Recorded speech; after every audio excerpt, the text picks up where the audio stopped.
Happy Sunday, y'all. Welcome to another edition of the Dooms and the Don'ts. We're starting with today recaps Insecure. And today we're talking with Jay Hall about season 5, episode 5. And it was really like an intense episode, so we look forward to getting into it with you all. Stay tuned, relax, grab something to sip on, and let's get into this conversation very soon. I always forget to bring some music until we hear. It's all right. All right, and the one and only Jay Hall's in the building. So let me add him.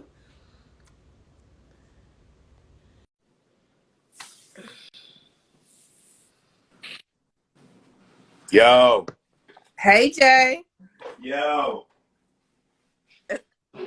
Had to cut my heat off. Yo. I feel you.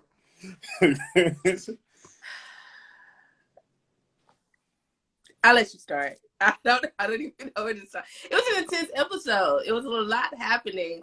A lot of triggers for me, especially with the parents aging and having to deal with that.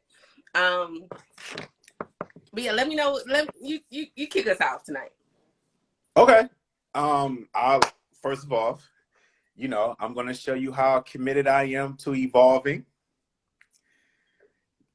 And I'm just going to state I like seeing Issa and Nathan. I like the fact that Issa is getting a fair opportunity for us to see her in these healthy relationships. Yeah. I think that was the argument that, or not argument, but that was the statement that Issa Rae said last year when, the episode where her and Lawrence was getting along, and she was like, we never seen them healthy. Ooh, and so I'm liking seeing Issa just smile, right, not trying to figure things out. And we all remember that part in that relationship where it's like you established, but you're still trying to you're still acting like you're dating. So you're like asking little things like, I don't want to bother you, right? Like you're not impose. You like kind of hesitant to impose. So it's that little short time where you're still trying to figure it out. Although you just said yesterday that we're going to do this. So I just think all together that part was dope, because we don't get a chance to see just that continuous healthy. I was worried that something was going to come up, but it was just, even when they lost the dog, that was number one for me. What I'm coming along in your lane is what I'm saying. So I'm letting you know I'm seeing. That's fair. I'm seeing. There was conversation around Issa, unconsciously saying she loves him, right? And Nathan not responding verbally the same way. And I feel like he responded. I don't feel like it was. Do you feel like it was a negative response? Him not saying "I love you" back. I feel like the look and the attention was. That go to show you. That go to show you like how far off for myself, and I take ownership. How far off I can be, because I promise you, I didn't see it was an issue until the wind down. People talking about it. Yeah, and then I see everyone. You're right. I see everyone's talking about it, and I'm sitting there like, what was it? Because, man, like, it just go to show you like who made up these rules of like once you say something, somebody else is supposed to automatically say something back, and they go to show you how time and time again we are so committed to these things. Woo. And we don't even know why. Like, even when you saw, I don't know if you got a chance to catch the wind down, and they asked Issa, like, would you be the one to actually do it in real life? She's like, oh, no, I wouldn't do that in real life. No, right. And it's just going to show you, it's just like, we are so committed to some of these things, and we don't even, like, act like, because, like, who designed that rule? I really didn't see anything wrong with that. But I see, you and I might be the only ones who. I really felt like Nathan showing up and creating space for her is love. You know what I'm saying? Like it's the highest elevation. All that romance shit to show you. I mean, it was like he was there. Like love is an action word to me. And so making time, adjusting his schedule, fitting her in, being there when she needed him, you know, that's better than words to me. Even him responding when he heard it, turning to her, pausing, kissing her, like that is more substance than just empty words or feeling pressure to say, you know, it back without the same intention. You know what I'm saying? So yeah. I agree. I feel like it doesn't need to be I love you back. You know what I'm saying? It needs to be like coming from a really authentic place. And I think that I feel like him showing up for her is love. Well, here's my question. Let's play devil's, I don't even want to play devil's advocate, right? But I guess my point is there something even wrong with that? If you wanted to say he's not in love with her at this very moment, does that mean the relationship has to stop because one person just got there first? That is such a great question. And it made me think about a couple things. You know, I think there is this narrative that is conditioned by society, and I don't think it's solely for women or men or Black people or at all. But like that love needs to be this instant, you know, chemistry and like instant thing instead of this, you know, gradual, slow build. And I think it can be both and or, you know, all those things. It looks different for everybody. But I know there's people who I've been like, you know, this very, you know, instant attraction, this very spiritual, intense, passionate attraction who was not good for me. Just not. I mean, it's called Vegas. So I've been guilty as charged. But I mean, I guess my question is like, society says that regardless of how I emotionally feel as a man, I'm supposed to say it first. You know, and my thing is, what if someone is going to get there? Right, first. You know, and even when I recognize in the fact that I allegedly am supposed to say it first, there might have been times in my life where I might have rushed the ball on somebody. Hello. Who may have loved me, but at that moment, did I rush it by them feeling as if they have to say they love me back? It's like the public proposals that we are now having this conversation about. And for years, guys, we thought from rom-coms and conversations that the public apology and the public proposal was what women wanted. Right. And we are like upset and shocked to find out that that is the opposite when it comes to a lot of women voices. So it makes me think back on the I love you tip. And I love the fact that Issa is using this as a, you know, I think she's really smart when it, you know, I'm always preaching about her writing. I definitely think she puts these nuggets in there for conversational pieces. Absolutely. And it just makes me ponder that I know there's going to be long people writing. There's no way I will say it first and all that, or it'll be over. But I challenge anybody to kind of say like, what really is the big deal? Okay, so if you're left out there, so what? Yeah, you know, I've said it first before, and I'm more like Issa Rae's character in that space. If it comes naturally, like I don't force it, I don't overthink it. But like if it's coming from a very sincere place, like after a series of ways that you have shown up and, you know, created, you know, a space in my life, then it flows out. But it also flows out in her relationship. So like I'm very heavy on the I love yous with friends, families, like, so I really don't hold that much stake in like, oh, this means now needs to be forever, or this means pressure. But like, no, in this space, like at this time, like I love you, and it's coming from a very real place. I don't have expectations about it coming from anywhere, because I think my job is at my best. I am filled up with love in so many spaces from so many sources that it's not all my eggs in one basket. It's like I have a beautiful village. Like I, you know, show up for myself, and I, you know, take care of myself in ways to make sure that I'm trying to fill my cup. So it's not like if you don't say it back, then the world shatters, you know? And Nathan acknowledged it. Like he didn't, like, you know, he smiled, he took it in, like he acknowledged it. Yeah, I agree. And then, you know, when the mother Wendy Raquel, who is Just awesome, amazing, right? right? Such a Shout out to glorified. Issa with the dropping those black legends in, you know. Yeah, she's so good with that. So smart with it. So, when, she's asking who it is, and, Nathan invites himself into the FaceTime. He didn't have to do that. He could have shied away and be like, no, don't put me on camera. Like, he talks to the mom, he takes the phone. When she asks if it's her boyfriend, he says yes. Like, it was very proactive. So I was like, I don't understand what the issue is, with him saying specifically, I love you, if he's been showing up for you, showing you he loves you. So I feel like if he was not there, if he was like making excuses and being absent, then I think that'll be one thing. But I feel like if you're showing up, then it's not a concern. I got you.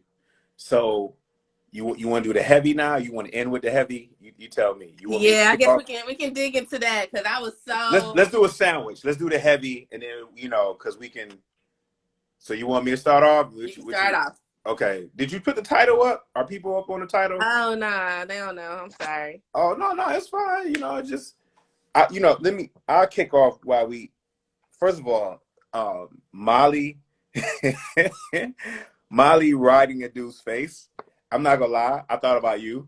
Real talk. I thought about you when she was riding the dude's face. Wow. I did. I did. Episode. I did. I thought about you because I don't know. I just thought it was just hilarious, And I ain't gonna lie, I just thought about you because of our conversations we've had just in life in general. You know what I'm saying? I did. But I think I definitely been in those shoes where you're living your life. One song that I've always related to really heavy was J. Cole's Apparently. Because he talked about how his senior year in college he was doing all this stuff and he was having sex and then the house foreclosed. And that happened to me my last year at Howard, first semester, where my mother was facing financial issues and she had to move out the apartment and everything. And next thing I know, I'm getting ready to cross the stage and I'm like, I really can't go back home. You know what I'm saying? And so, and there's been other situations like that too, but that reminded me that was the first time where I realized where I was off living my separate life. And yet my someone who I care about, my mother, my family, is having this situation. And so when I saw, when Molly was like, yo, I was riding some dude's face while, while this happened, it's as much as you can kind of laugh, that really does happen because you're full adult. Right. You do your check-ins. Even if you are someone who talks to your parents regularly or they're down the street, you visit them regularly, you're still living your life. Yeah. And come to find out, this happens, and then you find out all these other things that they had going on. That within itself for me was heavy because I definitely experienced that. And there's something about those baby boomer parents of not wanting to tell you ish. Yo. It is something about them, yo. Yeah, I really felt I'm not oldest child, but I am the only child. So it does definitely this, trying to parent up, I think is the point that they brought up, post 35, I think it begins to shift, the dynamics between parent and child. And really trying to make sure that I think we try to put ourselves in a position to where we can insulate ourselves from, life as millennials, right? And it's like, you can't. It's going to happen. Parents are going to age. Things are going to be out of our control. And it's really about how do we begin to kind of show up and reprioritize in that moment. And I think Molly did a really good job in saying, hey, I, was doing my own thing at the moment. I was having a good time. Well, let me drop everything. She sees the cues when, she's missing the calls and shows up. I think there's still this to grapple where she's having these control issues, of course, with the doctors and the nurses at the facility, but also with her job and, being able to let go. She should have let that project go. She should have let that case go. And to really kind of really focus mentally or where she needs to be present. So I think there's still a struggle for Molly to find value outside of needing to be strong for everyone, needing to show up for everyone. And I think part of that comes up for me. Some of the things I've realized is like, okay, mom has had a stroke before. Her mom, the character, has had a stroke before, and she didn't know they handled it within themselves. So it's like, we want to feel like the world revolves around us knowing, but it really, I think Issa coming in and saying, hey, things are going to happen regardless, and it's really not that much we can do other than, show our love and support. Yeah, I mean, I still battle with that myself as an individual because, I'm my mother's only child. So Yeah. it really is me, and when it falls on you as a child and there's no one, people say the words of like, call if you need, but ultimately it's you. Yeah. You have to make those decisions. And listen, people get older and they miss stuff. They miss things, or they say they'll get to it. And if you think about it, we all can somewhat not be on point with certain things about ourselves, even when we're moving fast. Yeah. So only time, if I wasn't in an environment, sometimes I question, like if I wasn't in an environment where everybody around me was super conscious about certain things, how much would I be on it, right? So if you have your parent, like, like my mother or Molly's parents who are in their own world, how often are they around other parents, other people of their age who are on point with their medical, on point with what to do afterwards and stuff like that? If that conversation is not happening or you're not seeing it, then your senses get a little dull to it. You brought up such a great point. That is so good. And I always say that if I was still in Texas, that my diet would be, just it's infinitely worse when I'm there. I mean, we have a lot of things around, food deserts and then health education, food education, nutrition education, gaps that are happening that are intentional. But at the same time, there's not a culture that supports in my community that supports, healthy eating and what that looks like. It's rare. So what up, Red? So for me, it's like, here I can't order. I don't even feel comfortable. Like I don't eat meat now, but like I don't feel comfortable ordering like a bacon cheeseburger, extra French fries, right? Like a milkshake without. I feel like somebody would look at me like you okay? Yeah.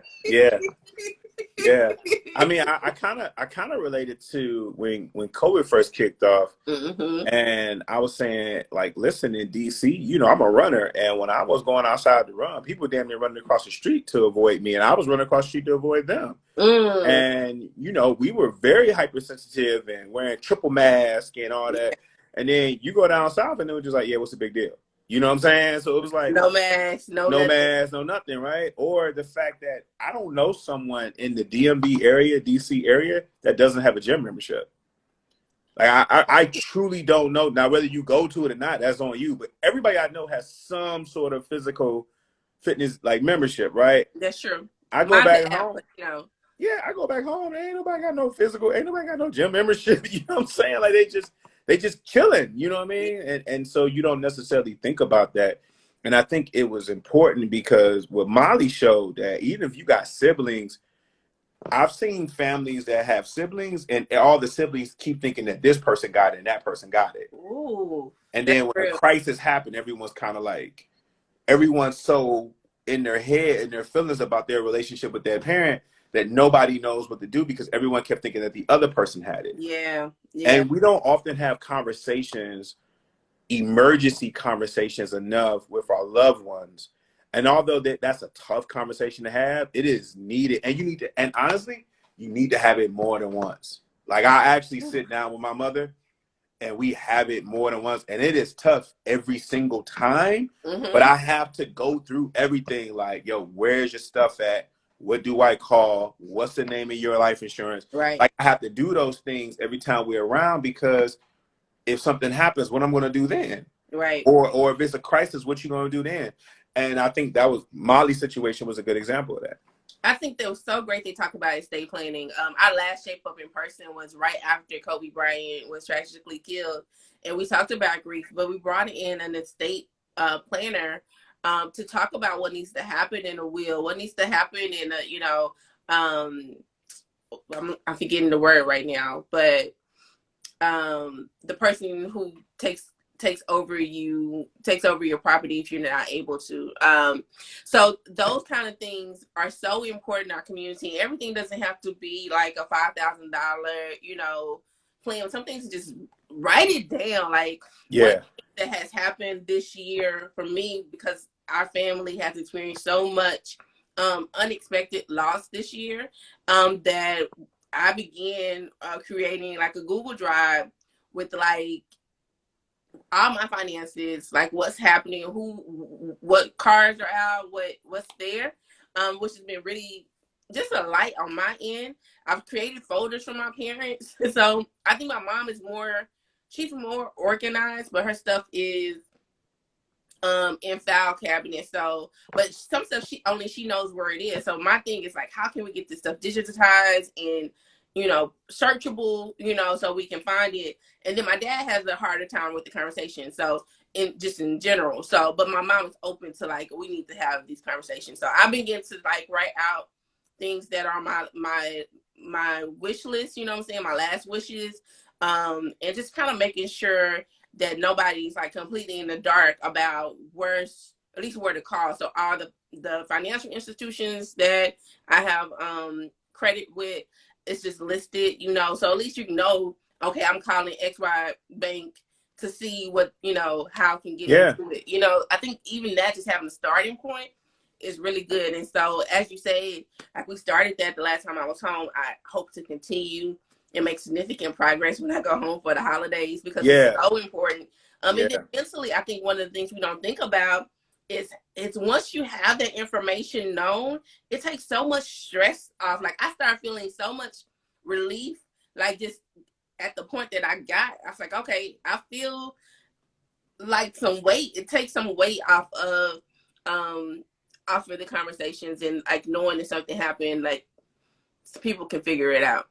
Yeah, and you saw that with Molly, because we're so used to Molly handling things, but she's always handling other people's stuff. And so to see her try to take care of this, and the way I love about the writing of the show is that we've seen Molly's mom in the last couple episodes as a refresher in your mind of their relationship. Yeah. So it's not out of the blue, and the parents ain't show up since 2 seasons. Yeah. So when Molly, that is really smart. Right. So when Molly has this situation with her mother, you're like, oh snap! Like she was just on the phone with her mother.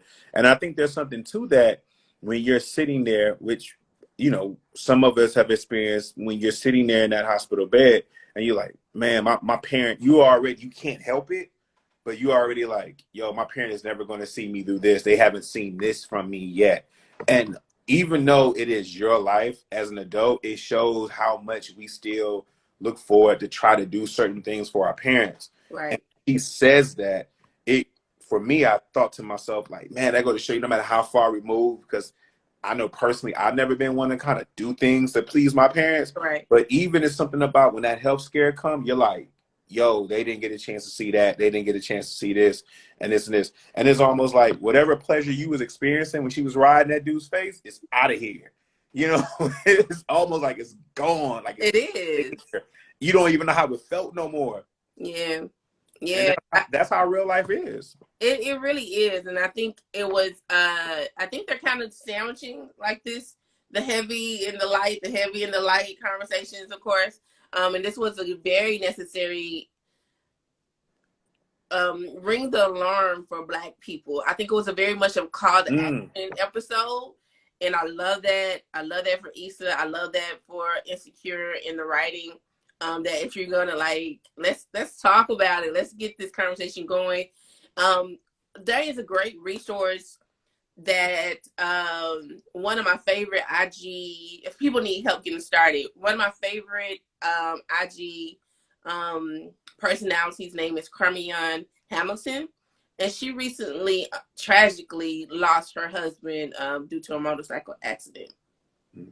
And on the other side of this grief, she created a live where she began to really talk about all the things that conversation needs to be happening, passwords, access to accounts, all those things, estate planning that needs to happen, and that she has put in place now for her son, for their son to make sure that, you know, everybody's okay, but things that, you know, she had to kind of learn, you know, along the way in a hard way, unfortunately. And I think that's so important. So go to her page, Carmion, at Carmion Hamilton on Instagram. If the live is maybe an hour and a half or so, but it's a lot of great information. And I think she presents it in such a tangible way that you have like some instant like next steps. And then of course, you know, if you don't have access to the estate planner, there are a lot of free information online, and a lot of counties have information about estate planning. So your local municipalities, I just think it's something that we really should reach out to. And I think I look for the person who did ours with Prince George's estate plan. I don't know what the actual name of it was, but Lawrence Cosby connected us so we can have that information for people if they need it as an additional resource.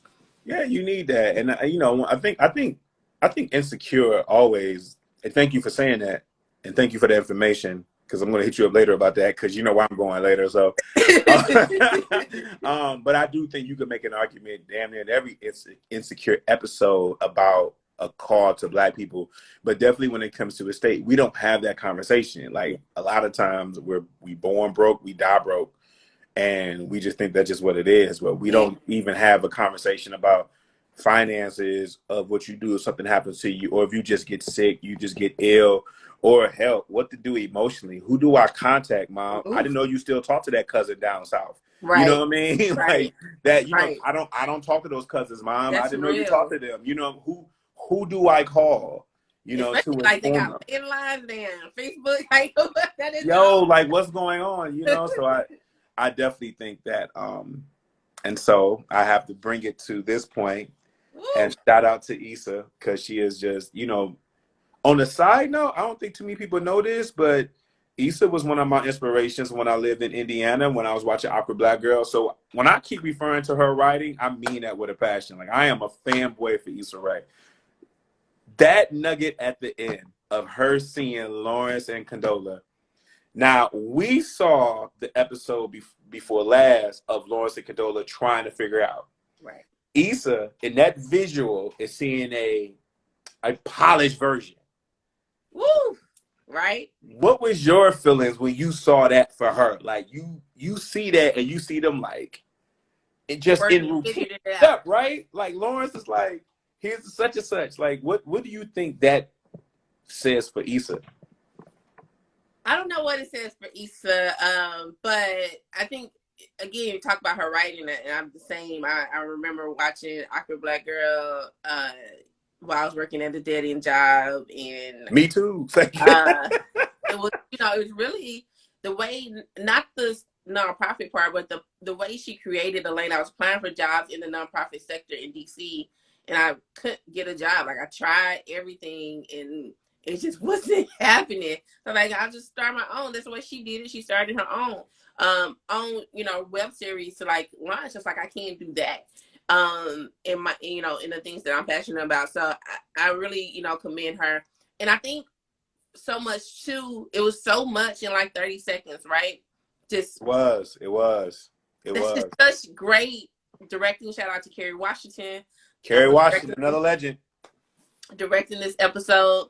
But it didn't, I mean, 5 seconds in, you knew what it was. You know, we knew the characters, we knew the tension, and it was just that emotional jarring that you see, and also relatable. It goes back to these people that, you know, I feel like I have very strong connections with, you know, who on one hand I want to see thrive and be happy and all that, and on the other hand, it's like, why can't we figure this out for ourselves? You know what I'm saying? Why was I able to have this version of you, or they get this better version of me? You know what I'm saying? Like, or vice versa. So I think it's really kind of like, it puts this, you know, this big question mark of what could be. But for me, I think part of me is like, understanding like the timing of everything and the growth, and really trying to give gratitude to the journey. One of the things I did today, after I saw you, is like I came home and I realized one of my journals had like old dreams and old like manifestation stuff, and then like I've had like new dreams, and like the journal's like 3 years old, and it's like the stuff in here is like all over the place, and all of it doesn't align to who I am right now. You know what I'm saying? So I said, let me, ceremoniously thank this journal, but also get rid of it because I want to start fresh. Like, where am I now heading into 2022? Into this new decade, what are the things that are important for me right now versus, trying to hold on to what is. So I think Issa's going to have to figure that out. I did hear that she called his name while I was getting my camera adjusted. So I was like, oh no, Issa, don't do it. Don't do it. But I guess we wouldn't have a show without that. But I think one of the things I would like to see is them both. I think when she walked away, I thought it was best at first when when I saw, we saw her walk away, to leave them undisturbed. You know what I'm saying?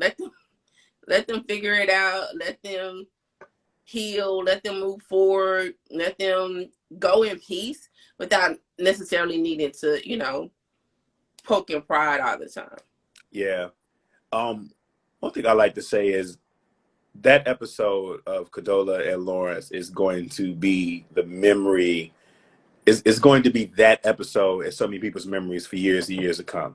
Yeah. That's just number one. And number two, it kind of reminded me of the conversation I would just have with a mutual friend of ours, with my baby bro Mark, when I was telling him, I don't like the taking sides thing that people were doing. And as much as I F with Lawrence and all that other stuff, but what I gather from that episode, even now, like in hindsight, is parents in general make mistakes. And I don't think that either one of them should have been villainized. That's real. For it. Yeah. Condola said all of that stuff to Lawrence.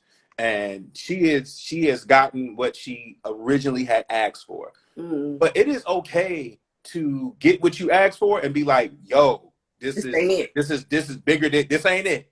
Yeah. This is bigger than this is bigger than Nino Brown. It is okay, right? With Lawrence, right? It's like, okay, cool.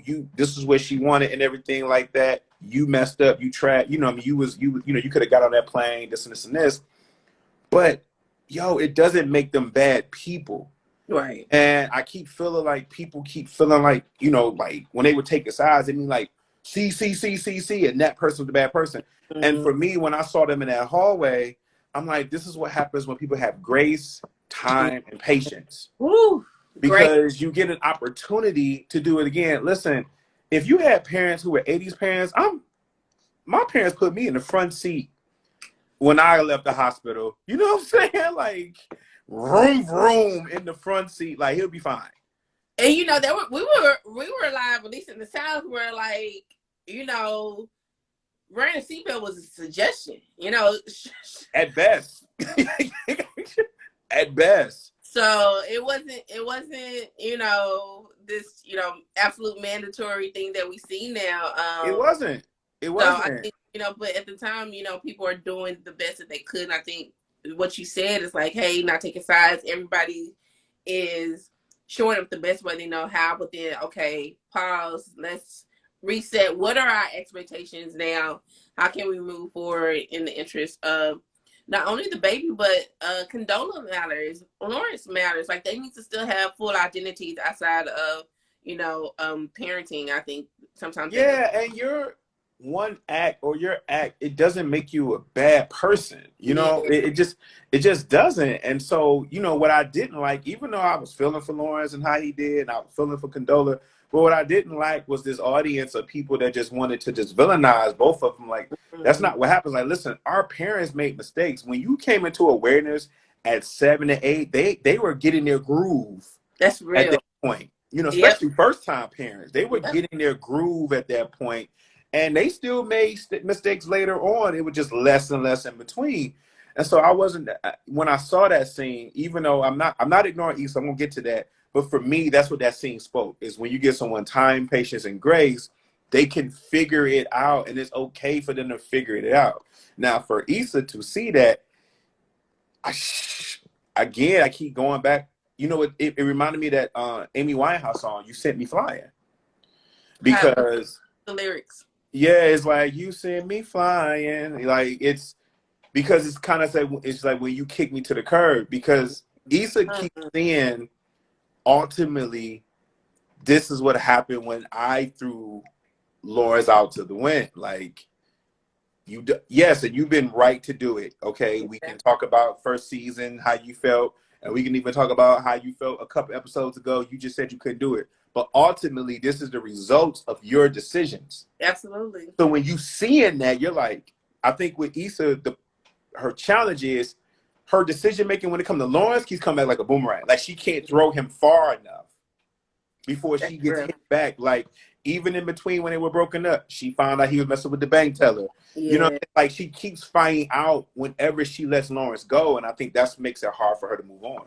Yeah, I agree. And I think also too, you know, her seeing this more polished product doesn't speak to, I think it's kind of, it's the Instagram age we live in, right? Like people see the end result versus like the pain and all the work it took to get to that point. You know, we can only assume the conversations, honest and raw conversations that had to be had to get to that point of peace where, you know, both parents were involved.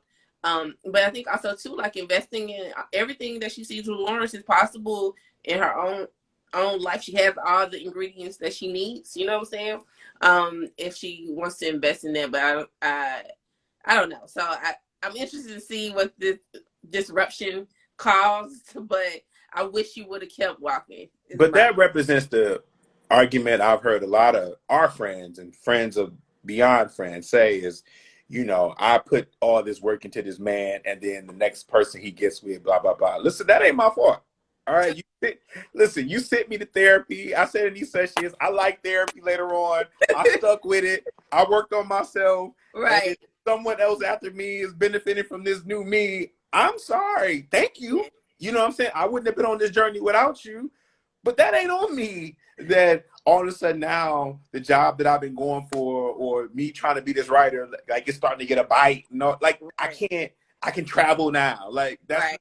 Like, is that on me? And I've heard a lot of women say that in my journeys of, you know, the next person this dude gets married. But it's like, I mean, you can't predict that. I can't. That's not on as much as that's not on Lawrence. That's not on Lawrence. That's not on any other man. That's not on them, especially when you said bye. I feel you. And I felt that way before. I felt, you know, that before. But then I've also gotten to a point where it's like, no, God bless that sister on her journey with him because. Yeah, that's real. That's a good way to look at it. Like, and like really getting, but that has taken therapy, that has taken, you know, really investing in myself and my future and what I want that to look like. And a lot of times we want remnants of that feeling, but not necessarily that person. So I want to be like how that person made me feel, but I don't necessarily want to go through the mechanics of what it takes to be in a relationship with that person or what I get, you know, being in a relationship or who I show up in that relationship. You know, I may not show up as my best self or my strongest self or my most brave self. And if I feel myself shrinking, then I think that's, for me, a personal red flag.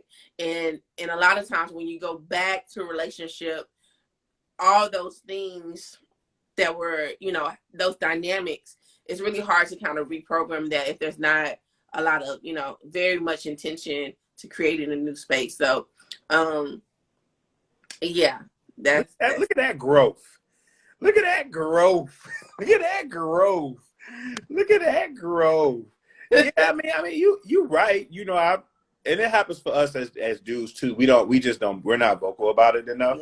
We don't talk about it enough, you know, but we have relationships where we couldn't get right with a woman, and, you know, definitely in a heterosexual relationship, we couldn't get right. And then we hear that she got right the next relationship afterwards. And we feel a certain type of way.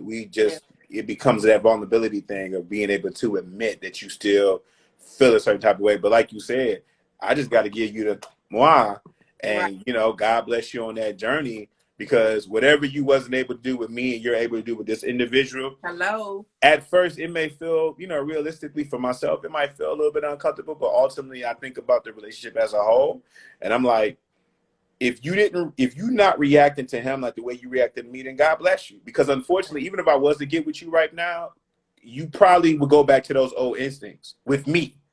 But Yep. with him, if you got a better chance of being a better you with this individual, this guy right here, man, God bless you, yo. You know what I'm saying? Wish you Give better more in your journey. grace. You give more grace with the new person or with a different energy or whatever.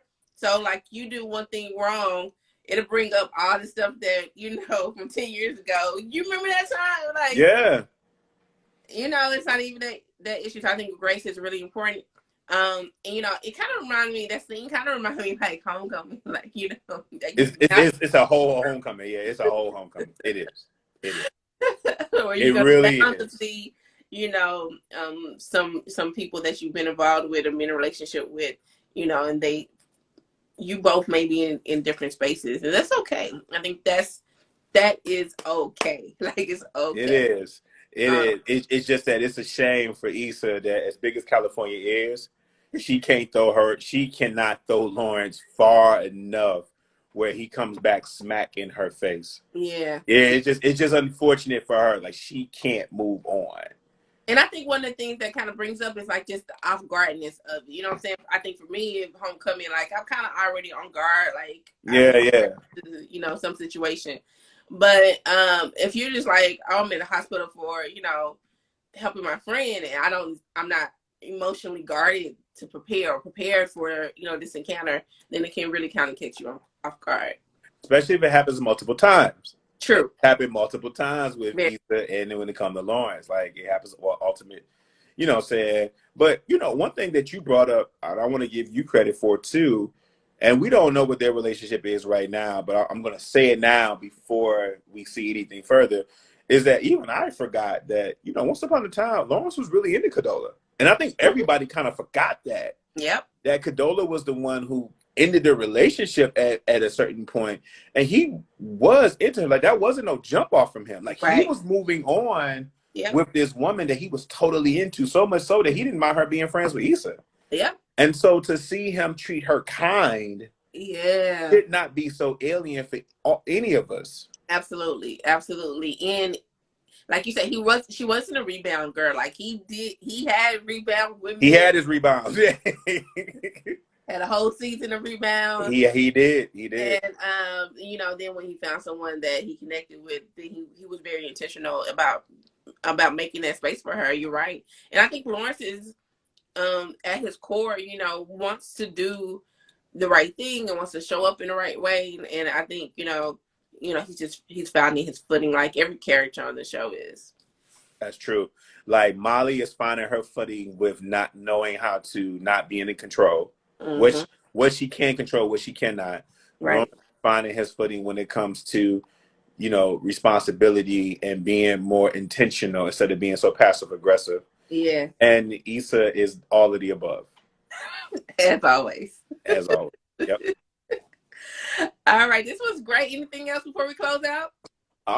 No, I'm fine. I just got to say that we're going to shed tears when this season is over. That's real. We're just going to shed tears because they've already gotten us to this point and how we feel emotionally. Yeah. I can only imagine.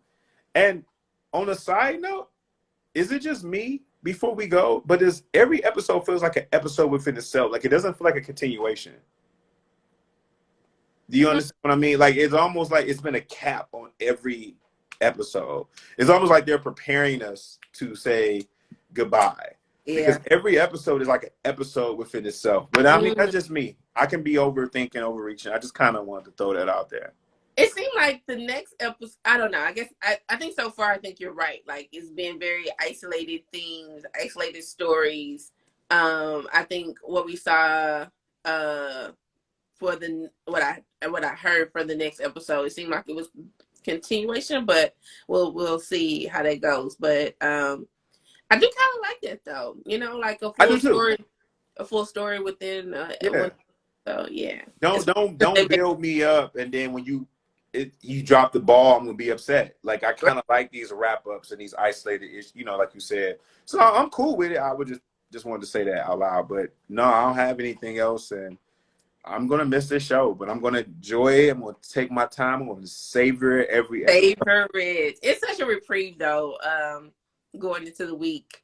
So I'm grateful for the show and this conversation and for you joining us and making time and space and energy for it to happen. So yeah, and everybody who checks us out later on too, because I be seeing your DMs. People be DMing me when they check us out later on, like on Tuesday. I be like, okay. Down to my homegirl out Cali, my homegirl Aisha Chetty. She was like, "Yo, this episode was spot on." Hit me like on a Wednesday. I was like, "All right, that's what it's for, man." So shout out to her and everybody else who does that too. So yeah. Absolutely. Thank you all for joining us. To that point, we do post the episodes on YouTube, by Tuesday. You can always check it out here on IGTV as soon as it's done. And then also it is streaming on our podcast, SWT, on all your favorite podcast platforms. So Spotify, Apple Podcasts, SoundCloud. We are there. So just search for us, and the link is also in our bios. So feel free to reach out if you have any questions or feedback. You can find us at Starting With Today on our social, except for Twitter, we're Starting W Today. You can find J Hall at J Hall Society on all platforms. You can find me, Charlene, your host, on True_Charlene on all social media platforms. So y'all have a great week. Be blessed. Enjoy your holiday, Thanksgiving, with your loved ones. And we're sending y'all good energy your way. And we'll see y'all back next Sunday. Same place, same time. And no raisins in your potato salad. Don't do it. Don't do it. Don't do it. Good night, y'all. Night. All right.